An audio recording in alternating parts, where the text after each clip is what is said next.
every day. What we're doing is we created a board here of those who are starting the process, and we're going to track on a 7-day schedule and keep a scoreboard here of how many miles and gallons we're saving as a team in our recreational as well as our business transportation. So a cool initiative is Matt decided to only fill his tank up halfway with his Volvo a month, and then he's trying to figure out how to utilize his car in collaboration with his bike to resource. So when he's out of gas, he's out of gas. So that's one of the ways of consequence that he's created for himself.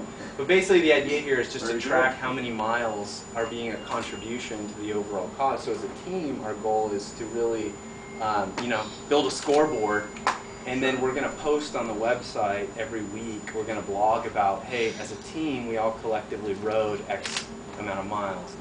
And so being the technology programmers we are, we wanted to create a little component that people can put on their websites with their teams and track this and just kind of report like green causes. So our goal is to create a little technology channel where companies can actually celebrate their employees that are actually being a contribution, not just talking about the contribution. So this is kind of our first idea, and the idea is to actually take space that would otherwise be allocated as a revenue generating opportunity and try and make it a contribution back to. So, really trying to make an effort as we took a cubicle space and turned it into a bike space. So it can support the initiative of encouraging people to park here. So whether it's our bikes or even customer bikes or however we're inviting it, I don't know what it'll look like or what we'll have to do as the next phase. But this is the first step, is to provide a piece of real estate that's part of the business experience. You want to cut it with the lightsaber? Are you're not able to do anything like that outside? Not yet. In this area? Not yet, but I think that's the greater cause. So, and that's part of one of the questions we have for you is what's it like to be a community leader, building recreation, building facilities in your community. How do we start our process as a business and as a team, and then, we have our own little subculture here, and create what I guess we would like to, be a small beacon in a big ocean, to be a navigator and just kind of do these small things that could possibly turn into bigger opportunities for us. One of the things that we want to do is make sure we're being responsible with the process too. So we don't want to bite off more than we can chew right now, but really just taking influence from leaders like yourself. So being a leader of Coronado and, having a great community and, facilitating a lot of the recreational activities and leadership, we would like to learn from you as part of our first step, and also celebrate with you that we're doing something. I think it's terrific. And it's, a lot of these usually the start comes about from mandates from either government or the political scheme of the day type of thing, and it's usually something that people fight in the beginning, but then once they get the hang of it, it not only they see that it benefits themselves financially, but also they feel good about doing the whole thing. Cool. And so it kind of snowballs. We started back in Coronado because of all the traffic that comes over the bridge. And we were trying to cut back on how much of that traffic, so we started van pools, and then we went to natural gas van pools instead of gasoline-driven van pools.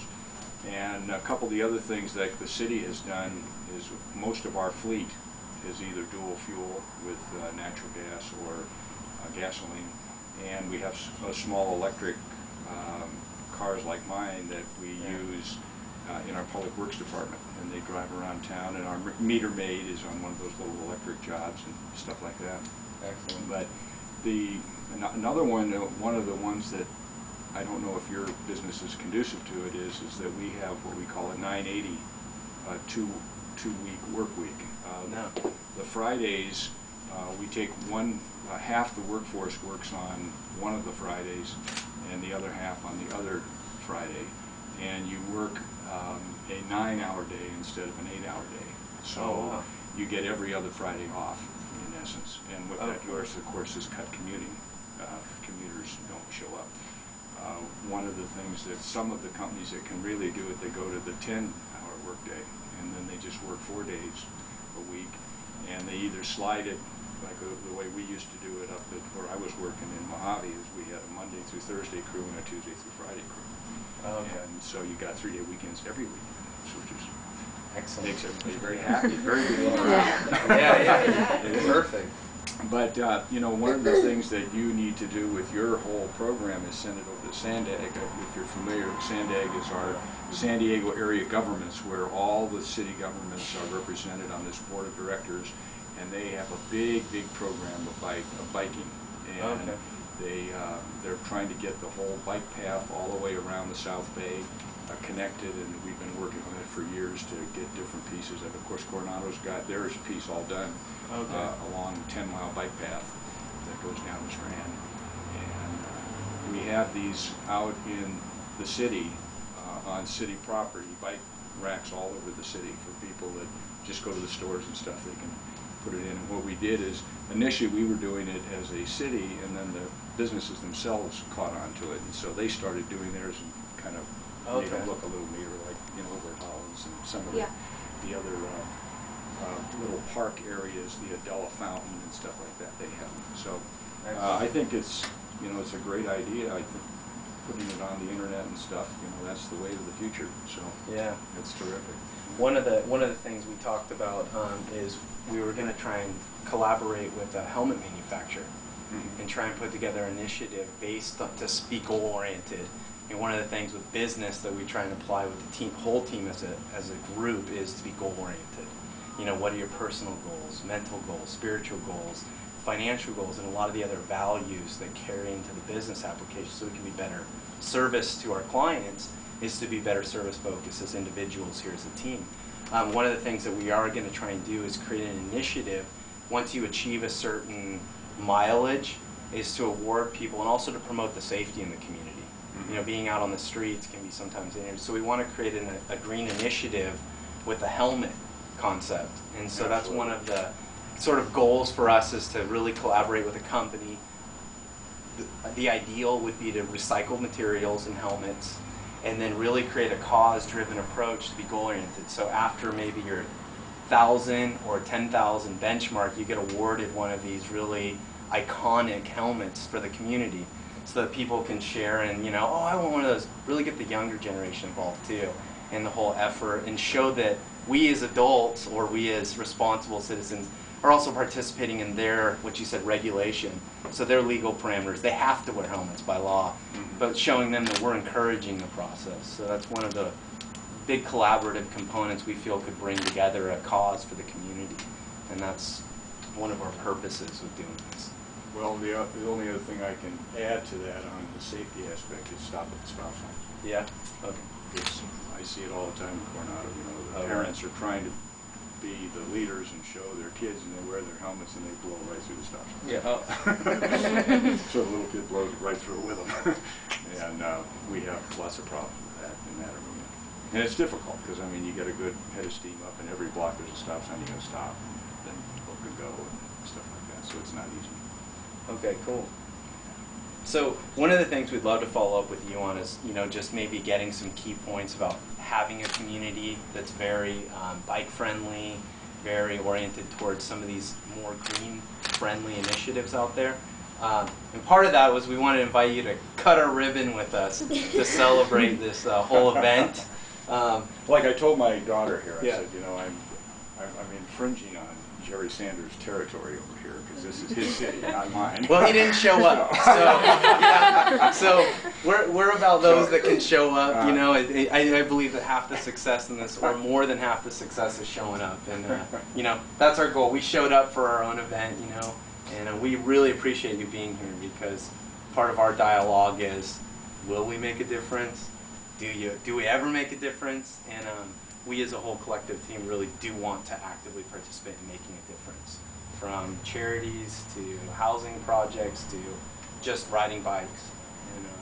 And then you work on her to move back to Coronado. Okay, cool. All right. So we'll put a development plan together. There you go. Yeah. We'll get a bunch of youth living in there with housing. Absolutely. Yeah. I'd love to have you all over there. That'd be great. Cool. So if I don't know how actual ribbon cutting works.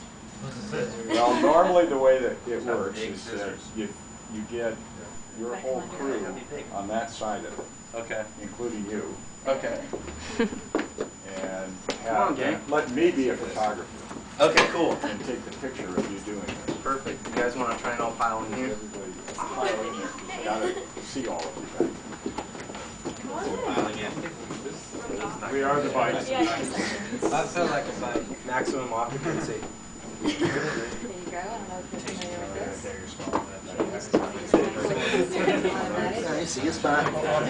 You want to get in there? Should we pull the sign off? and you guys Let me just slide back with you. That's great.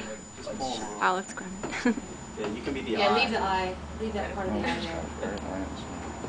Oh, yeah. Yeah, just maybe hold them up.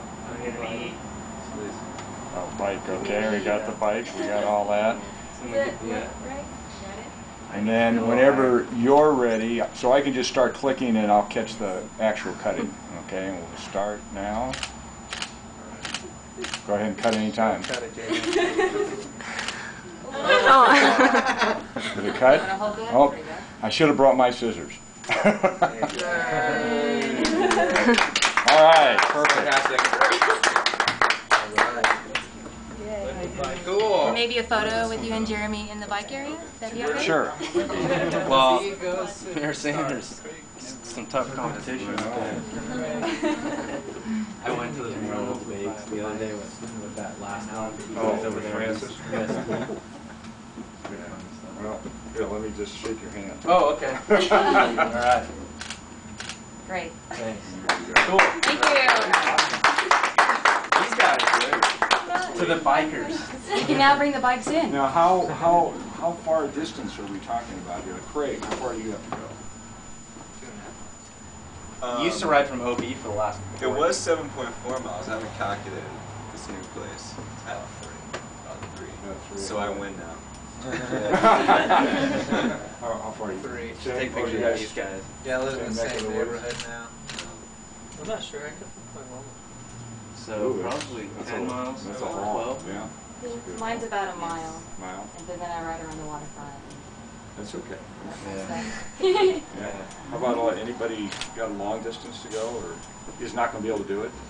I come from I Lemay. mean, Del Mar. Yeah. Del Mar, you're perfect. Yeah. It's Good gonna have enough to be for you to go. it's gonna have to be like a once a week adventure. Good enough. Hey, that's a good. You're on the week. beach the whole Beach the whole Sure. time. I mean, you Yeah. did it at Tahoe. That's a nice That was a ride. lot tougher there. Yeah. Uphill. 2 days. It would take me like half hour. 2 days. Where do you live at now, Casey? The bike in there.